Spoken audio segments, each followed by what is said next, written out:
Salut à toutes et à tous. Que peut-on espérer de la tournée de Voltaire en Europe? Une analyse de Jean-Robert Jean Noël. Leslie Voltaire, figure marquante de la politique haïtienne et président du Conseil présidentiel de transition d'Haïti, a récemment entrepris une mission diplomatique cruciale en Europe. Du 25 au 31 janvier 2025, Voltaire a participé à des discussions de haut niveau au Vatican et en France.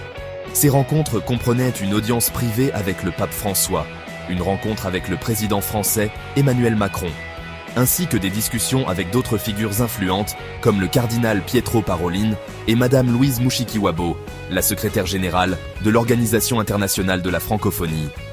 La tournée de Voltaire était stratégiquement programmée, survenant à un moment charnière pour Haïti, alors que le pays est aux prises avec une escalade de la violence des gangs, une crise humanitaire qui s'aggrave et les défis de l'organisation d'élections crédibles dans un contexte d'insécurité généralisée. Le calendrier du voyage de Voltaire, quelques mois seulement avant les élections cruciales en Haïti, a souligné l'urgence de la situation.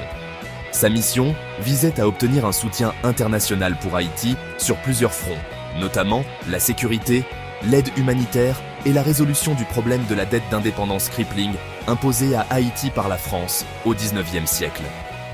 Les rencontres de Voltaire ont été marquées par un sentiment d'espoir et un engagement renouvelé des acteurs internationaux à aider Haïti dans sa lutte pour la stabilité et le relèvement.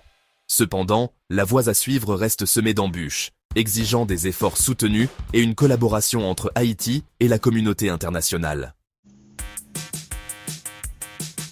Les préoccupations sécuritaires ont dominé les discussions de Voltaire, reflétant la gravité de la crise qui frappe Haïti. Alors que les gangs contrôlent environ 85% de la capitale, Port-au-Prince, et que la police nationale est dépassée en nombre et en armes, la nécessité de mesures de sécurité renforcées était primordiale. Voltaire a plaidé pour une opération de maintien de la paix de l'ONU plus robuste, exprimant ses inquiétudes quant à la capacité limitée de la mission multinationale dirigée par le Kenya, actuellement déployée en Haïti. Les États-Unis ont promis un soutien financier à la force multinationale, mais des questions subsistent quant à son efficacité à lutter contre les réseaux de gangs profondément enracinés. Dans un geste hautement symbolique, Voltaire a déposé une image de Notre-Dame du Perpétuel Secours, une figure vénérée du catholicisme haïtien, dans les jardins du Vatican. Cet acte, accompagné de prières pour la délivrance des gangs et de la violence, a souligné le désespoir ressenti par de nombreux Haïtiens et le rappel à l'intervention divine. Le pape François, connu pour son engagement en faveur de la paix et de la justice sociale, a exprimé sa préoccupation face à la situation en Haïti et a fait allusion à la possibilité d'organiser une réunion internationale pour s'attaquer à la crise sécuritaire.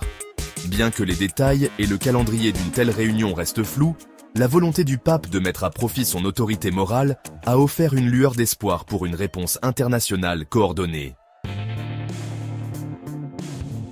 Au-delà de la sécurité, Voltaire a sollicité une aide humanitaire accrue de la part de la France, du Vatican et d'organisations internationales comme le Fonds international de développement agricole et l'OIF.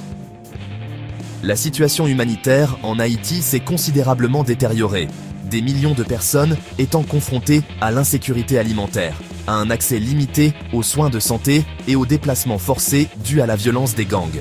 L'effondrement des services de base, associé à la peur et aux extorsions généralisées, a créé un climat de désespoir, touchant particulièrement les couches les plus vulnérables de la société. Fait significatif, le président Macron a reconnu l'injustice historique de la dette d'indépendance imposée à Haïti par la France en 1825. Cette dette, perçue comme le prix de la liberté d'Haïti vis-à-vis de l'esclavage, a longtemps assombri les relations franco-haïtiennes. La déclaration de Macron, bien qu'elle n'ait pas abouti à des réparations financières immédiates, a marqué un tournant potentiel. Il a annoncé son intention de faire une nouvelle déclaration le 17 avril 2025, à l'occasion du bicentenaire du Code noir, un code juridique français qui définissait les conditions de l'esclavage dans les colonies. Alors que les discussions ont porté sur des principes et une déclaration plutôt que sur un calendrier concret pour les réparations, estimé à 100 milliards de dollars américains actuels selon le New York Times, la reconnaissance par Macron de l'injustice de la dette a offert une lueur d'espoir pour la réconciliation et la réparation. Le voyage de Voltaire visait également à obtenir un soutien pour les prochaines élections en Haïti, une étape cruciale sur la voie de la gouvernance démocratique du pays. Des élections générales sont prévues le 15 novembre 2025, après un référendum constitutionnel en mai. Cependant, l'insécurité généralisée représente une menace importante pour le processus électoral, risquant de priver de leurs droits des millions d'électeurs. Voltaire a fait part de ses préoccupations quant à la faisabilité de la tenue d'élections dans un tel climat de violence et a suggéré d'explorer les options de vote de la diaspora afin de garantir une participation plus large.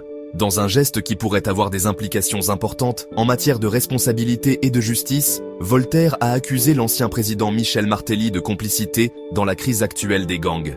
Il a allégué que le gouvernement de Martelly avait effectivement légalisé les gangs criminels et les avait utilisés pour maintenir le contrôle politique. Ces accusations, bien qu'elles nécessitent des enquêtes approfondies, font écho aux rapports d'observateurs internationaux qui ont documenté les liens étroits entre les politiciens haïtiens et les groupes armés.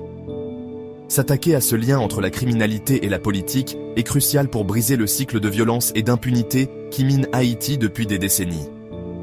La tournée européenne de Voltaire s'est conclue par un engagement renouvelé de l'OIF à soutenir les efforts de stabilisation et de gouvernance d'Haïti. L'OIF a nommé un envoyé spécial pour Haïti et a promis son soutien aux médias publics haïtiens à l'approche du référendum et des élections. Si les efforts diplomatiques de Voltaire ont généré une dynamique positive et un regain d'attention internationale sur le sort d'Haïti, le chemin du redressement reste long et difficile. La complexité de la situation exige un engagement soutenu, non seulement de la part des partenaires internationaux d'Haïti, mais aussi des dirigeants et de la société civile haïtiens. L'espoir suscité par la mission de Voltaire doit maintenant se traduire par des actions concrètes et un engagement soutenu afin de sortir Haïti du gouffre et de construire un avenir plus sûr et plus prospère pour tous les Haïtiens. Aimez, commentez, partagez cette vidéo et surtout, abonnez-vous à Jean, Robert, Jean, Noël, TV. À la prochaine sur cette chaîne.